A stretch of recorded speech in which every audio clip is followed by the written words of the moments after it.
Building safety norms के मामले में जितनी शिद्दत से हम कोशिश करते हैं, मुझे भरोसा है कि वैसी शिद्दत कहीं आपको नहीं मिलेगी। 2 महीने पहले 3 महीने पहले हमने एक वैकेंसी निकाली, क्योंकि हमने 1.5 साल पहले एक डिविजनल हेड रैंक का ऑफिसर बनाया अपनी कंपनी। डिविजनल हेड हमारे यहाँ सीनियर मैनेजमेंट का पार्ट है, जो केवल सेफ्टी देखेगा बिल्डिंग्स की।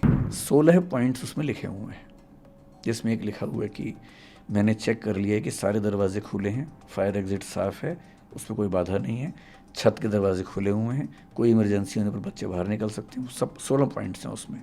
ये 16 के 16 पॉइंट्स पे हमारी हर बिल्डिंग के बिल्डिंग इंचार्ज को रोज़, ये मैं महीने की बात नहीं कर रहा हूँ, रोज़ की बात कर रहा हूँ, एक अपडेट डालना होता है कि मैंने ये सारे 16 पॉइंट चेक कर लिए हैं, किसी भी स्थिति में किसी बच्चे या स्टाफ की ज़िंदगी से समझौता ना हो।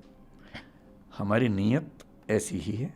एक गलती हुई समझने में, मैं पूरे देश से, पूरे समाज से माफ़ी मांगता हूँ कि हाँ वो गलती हुई, आगे वो गलती नहीं होगी।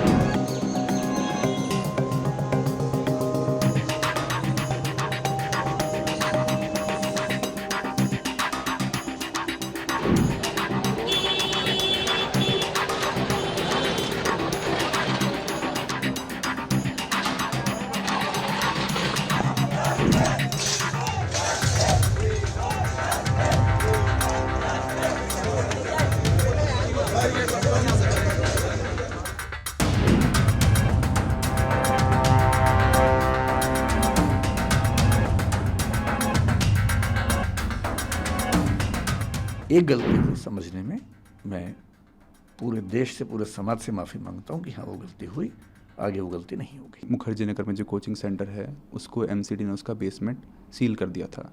बच्चे आपके जितने भी स्टूडेंट्स हैं वो दोनों कोचिंग सेंटर मुखर्जी नगर में हो चाहे करोल बाग में हो, वहाँ पे प्रोटेस्ट कर रहे हैं। कुछ बच्चे कल रात को आपके घर के सामने पे पहुँच गए हैं। बच्चों में बहुत आक्रोश है, वो जस्टिस चाह रहे हैं। कहीं ना कहीं आपको ये भी लगा है कि दृष्टि आईएएस से कोई चूक हुई है? बिल्डिंग सेफ्टी नॉर्म्स के मामले में जितनी शिद्दत से हम कोशिश करते हैं, मुझे भरोसा है कि वैसी शिद्दत कहीं आपको नहीं मिलेगी। अगर आप चाहेंगे, मैं भी आपको अपने व्हाट्सएप में एक चीज़ दिखाऊंगा। हमारे पास एक, आप, मुझे नहीं पता बाकी इंस्टीट्यूट्स क्या करते हैं, मैं अपना बता रहा हूँ आपको। 2 महीने पहले 3 महीने पहले हमने एक वैकेंसी निकाली, क्योंकि हमने 1.5 साल पहले एक डिविजनल हेड रैंक का ऑफिसर बनाया अपनी कंपनी। डिविजनल हेड हमारे यहाँ सीनियर मैनेजमेंट का पार्ट है, जो केवल सेफ्टी देखेगा बिल्डिंग्स की। उसका एक ही काम था, बिल्डिंग की सेफ्टी देखना। जनवरी 2023 में हमने एक व्हाट्सएप ग्रुप बनाया, मैं उसका मेंबर हूँ। उस ग्रुप का काम क्या है?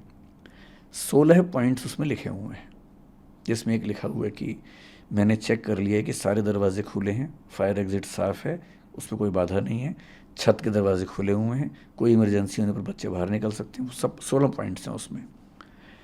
ये 16 के 16 पॉइंट्स पे हमारी हर बिल्डिंग के बिल्डिंग इंचार्ज को रोज़, ये मैं महीने की बात नहीं कर रहा हूँ, रोज़ की बात कर रहा हूँ, एक अपडेट डालना होता है कि मैंने ये सारे 16 पॉइंट चेक कर लिए हैं, ये सारे ठीक हैं।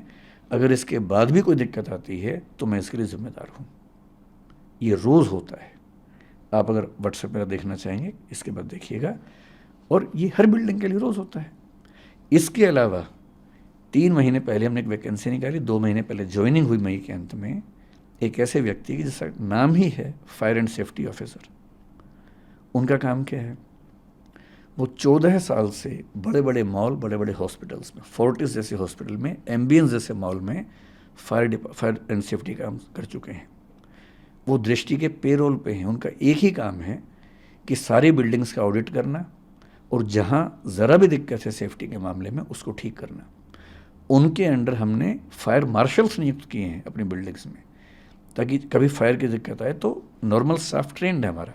हमारा नियम है कि जब भी कोई स्टाफ ज्वाइन करता है, MTS मल्टीटास्किंग स्टाफ जो होता है, 7 दिन के अंदर उसकी फायर ट्रेनिंग होती है। और इसके अलावा अब हम फायर मार्शल्स हर बिल्डिंग में अपॉइंट करें, ताकि कभी फायर हो जाए, क्योंकि वो ट्रेंड हैं, बहुत ज़्यादा सीख के आए हैं, तो वो तुरंत आग बुझा देंगे, जबकि बाकी लोग शायद उतना तुरंत ना बुझा सके। हर क्लासरूम, हर ऑफिस में फायर एक्सटिंग्विशर्स हमने लगा रखे हैं, जो लगातार रिफिल होते हैं। मैं चाहूँगा कभी आपको मौका मिले, अगर आप सर्वे कर सकते हैं, दिल्ली या दिल्ली के बाहर हमारी किसी भी शाखा में जाइए, किसी भी क्लासरूम में जाइए, किसी भी बिल्डिंग में कम से कम 2 एग्जिट ना हो तो मैं ज़िम्मेदार हूँ। हम ऐसी बिल्डिंग रेंट पे लेते ही नहीं जिसमें फायर एग्जिट ना हो, कई बिल्डिंग्स में आप देखेंगे लोहे का बहुत बड़ा फायर एग्जिट बना हुआ, चाहे करोल बाग में देखें, चाहे जयपुर में देखें, चाहे इलाहाबाद में देखिए। वो हमारी शर्त होती है। इंदौर में हमें 1.5 साल एक्स्ट्रा लग गया केवल इसलिए कि एक भी बिल्डिंग ऐसी नहीं मिल रही थी जहाँ 2 एग्जिट हों।